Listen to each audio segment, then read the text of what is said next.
You spent hours building a schedule where every task is cleanly stacked and tidy. Then week 3 hits, and the entire structure collapses. A schedule containing only dates functions as a wish rather than a plan.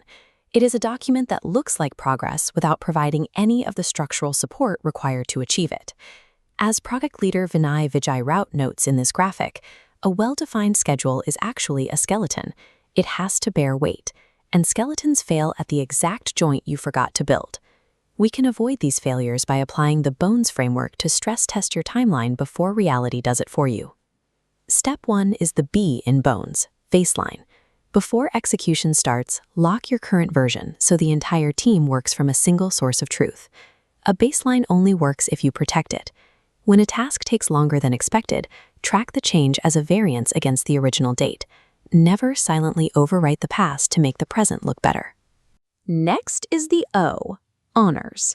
Go down your task list right now and replace every TBD with a name. A date without a name is just a suggestion. It is tempting to assign tasks to broad groups, like the design team or ops team, but when a team owns a task, no one owns it. Handoffs slip because everyone assumes someone else is handling the work. The fix is straightforward. Erase the generic team name and replace it with one specific named person, like Sarah Davis. You earn accountability one named person at a time, task by task. Your schedule is ready for this step when you hit exactly 0 tasks without a named owner. Now we move to the N, network.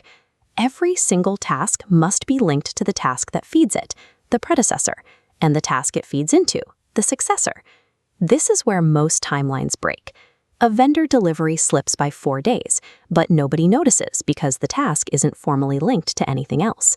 That quiet delay ends up derailing 2 separate internal teams a week later. To prevent this, draw a hard line between that vendor delivery node and the internal tasks waiting on it. This connection ensures your timeline reacts to reality. With the network mapped, a delay from the vendor automatically pushes the rest of the schedule. The rule here is strict. 100% of your tasks must have a successor. That way, a 4-day slip upstream is highly visible on the exact day it happens. The E in Bones stands for estimates. When you ask someone how long a task will take, their first answer is usually an optimistic guess.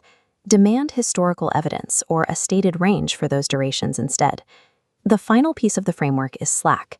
You need to purposefully insert visible buffer at points in the project with the highest risk.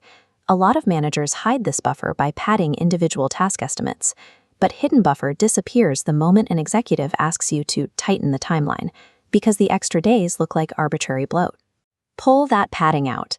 If a task takes 8 days, list it as 8 days, and place a distinct, separate 2-day buffer block right next to it. By making the slack visible, you tie those days to a specific risk. If an executive tries to cut that buffer, they are explicitly choosing to accept the risk that a vendor delay will break the project. Next, toggle your scheduling software's critical path view. Step back and trace the specific chain of dependent tasks that controls your final end date. If any task on this path slips, the whole project slips.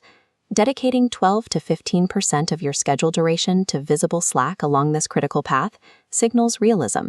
It protects your plan from the friction of actual execution. With the framework built, we have to stress test it. Let's start with your milestones. Right now, they might just be decorative dates on a calendar signaling progress. To make them functional, add a 1-sentence exit criteria in the task notes for every milestone. You need a written agreement on what done actually means before the date arrives, so 3 different people don't sign off on 3 different definitions. The final check is capacity. You have to align the resource calendar to ensure the engineers assigned to your critical tasks aren't already committed to another project that same week. Cross-reference your critical path dates with actual PTO and team availability. The dates might look fine on paper, but the people behind them have to be available. A schedule is only as real as the calendars of the people executing it. Demand that 100% of your milestones have written exit criteria, and your timeline will survive contact with reality. We started with a flat, disconnected list of dates. Now we have a robust, networked schedule. Your schedule now possesses the bones, the joints connecting them, explicit owners, mapped networks, and deliberate slack necessary to bear real weight. This is the final checklist from the execution edge. Save this and run through it before you present any plan to senior stakeholders or clients. Always check the bones of your schedule before you check the formatting. Build the joints, map the dependencies, and you will never have to explain a project failure caused by a single missing link.